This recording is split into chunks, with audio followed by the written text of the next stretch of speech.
Well, welcome back, folks. Today's video is going to be a little diversion from the Suzuki TS50 restoration project. We'll probably do a little short series here on the project bike you see in the shot right now. This bike does not belong to me. It belongs to the brother of my neighbor. It's a 1980, or at least I'm told it's a 1980, Yamaha XT250 single-cylinder four-stroke. Normally, I don't do repairs for other people much anymore. Occasionally, as in this case, for a family, a friend, in this case, it's the brother of a neighbor. I pretty much gave up doing work, outside work, 4 or 5 years ago when I retired. I just didn't want to deal with it anymore, but this is an exception, so here we are. This bike, I'm told, ran fine last summer. We're now late winter of 2023. The owner dropped it off a few days ago, said he rode it all last summer. In fact, I think he bought it last summer. He has since bought a brand new Yamaha on an off-road bike similar to this one. I think it literally was a showroom, off the showroom floor kind of purchase. 2022, 2023 model. So he's intending to sell this one. Excuse me. He rode it all last summer, parked it in the fall. He does run ethanol-free fuel. He said in our area we call that recreational fuel because we have a lot of outboard motors, snowmobiles, that kind of thing. And he claimed to use ethanol-free fuel all last season. He parked it in the fall, end of the season, walked away from it, left it in the garage. Came back to it recently, tried to get it to start, and it won't start. He gave it a little shot of starting fluid, quick start ether. He said it would pop, but it didn't run, didn't even really start. And he noticed, again, excuse me, the carburetor right there was weeping fuel. Now, I pulled the fuel line off the bike yesterday. I took it outside. It was a fairly nice day, relatively speaking. It was just about freezing here, but so I took it outside and I cleaned this part of the engine all up because it had fuel that had weeped out when he turned the fuel petcock on recently. There was some oil on the cylinder head and the cylinder. I cleaned all that fuel and oil off so I could see what was going on, and it looked to me like the fuel line, you know, from the petcock here in the bottom of the tank right to the carburetor inlet, it isn't very long. It's probably that long. Looked like it might have been cracked. It was pretty old and dried out. So it might have been leaking from the fuel line. I don't know.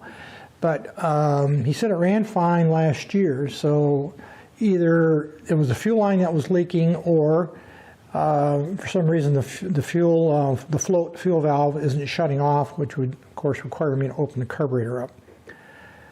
I suspect it needs valve adjustment, especially if it ran pretty good last year. I don't, at this point, I'm not to the stage that I've got to pull the carburetor all apart and have to clean it, particularly if he was using ethanol-free fuel last year.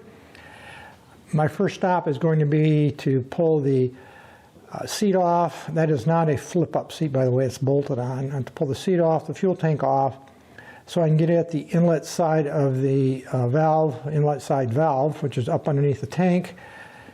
I do have a service manual. He brought that along. He bought a new service manual for it last summer when he bought the bike, and it does have the specifications for valve adjustment. So my suspicion is the valves need adjusting, and it's it might be as simple as that. So the first thing I'm going to do is adjust the valves, then I'll put a little fuel in it. I did drain the fuel out yesterday when I took it outside. So the fuel tank right now has no fuel in it. And once I get the valves adjusted, I'll rig up a temporary tank and see if I can get it to run without it leaking fuel.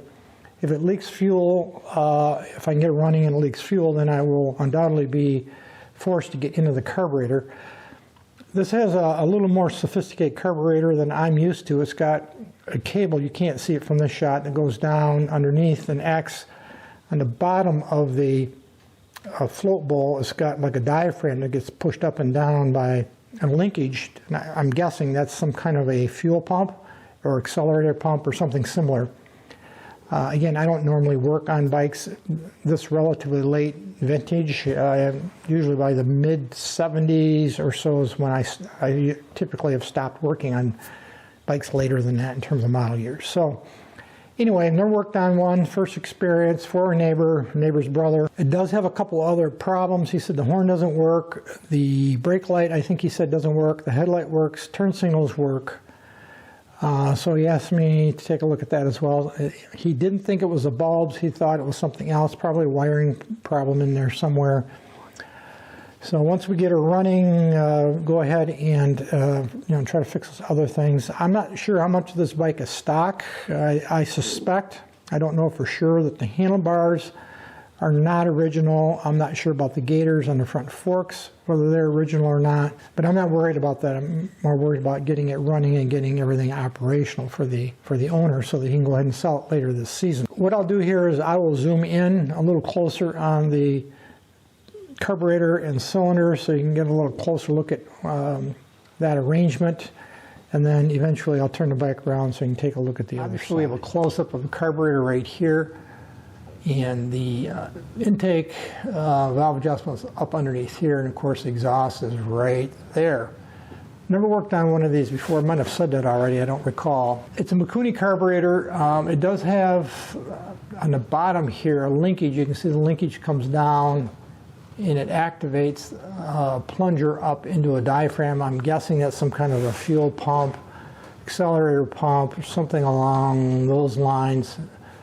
Again, the bikes that I typically work on aren't this complicated. It doesn't concern me. It's just something I haven't normally worked on in the past.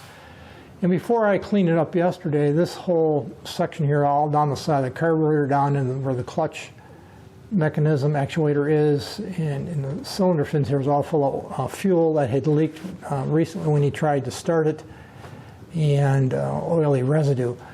As you can see, I did remove the fuel line that went from the petcock right here. It's a manual valve, fuel valve down to the carburetor. You can see I have it plugged off right now with a piece of fuel line and a bolt just to prevent water from getting into the carburetor when I hosed it down and cleaned it up the other day to get all that little fuel off of it. That's really where we're going to be focusing on. First the valves, and secondarily will be the carburetor itself. So let's turn the bike around 180 degrees and we'll do just a quick review of the opposite. So we're looking at the right side of the bike. I just rotated 180 degrees, and as you can see, it's very clean. This bike has around 7,600 miles on it, so it's a low mileage bike. If the mileage is original, the owner did think it was. This bike came out of Illinois, by the way. And I don't know how he found it. He didn't say. I think he bought it just to get his feet wet and getting back into motorcycling after many years. And he bought his wife something similar. I don't remember what it was anymore. It's used. It's a few years old, used, a Yamaha, I don't know what it was, 125 or something, whatever they make these days. I'm not up on current bikes or relatively current bikes, but nonetheless, they're getting back into it. It's a 6-volt system. There is no electric start. Thought maybe it had electric start, but it doesn't. A little surprised that late in development they were still using 6 volts, but this is a 6-volt system. At least that's what he told me. I have not gotten into it yet. Again, I just got the bike the other day. And the fact that it doesn't have a flip-up seat I found a little surprising as well, but again, I don't know anything about these bikes, so it's a new experience for me.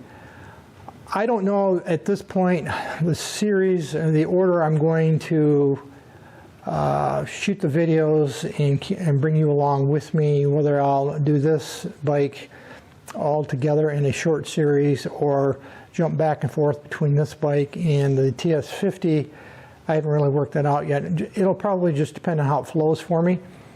But I did want to just do this little brief introductory video so you can see what the project is and give you a little background on how it ended up in my shop.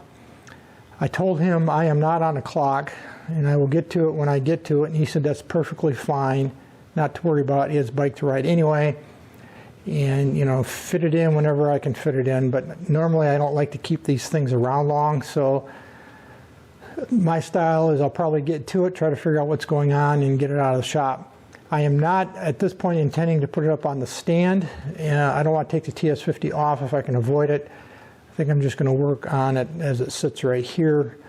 And even though working on a stand would be a lot easier, I'm not going to I don't think I'm going to rearrange the bikes unless I have to for some reason. That's going to be it for this video today, folks. Any issues, questions, thoughts, drop me a note. Otherwise, as usual, thanks for watching.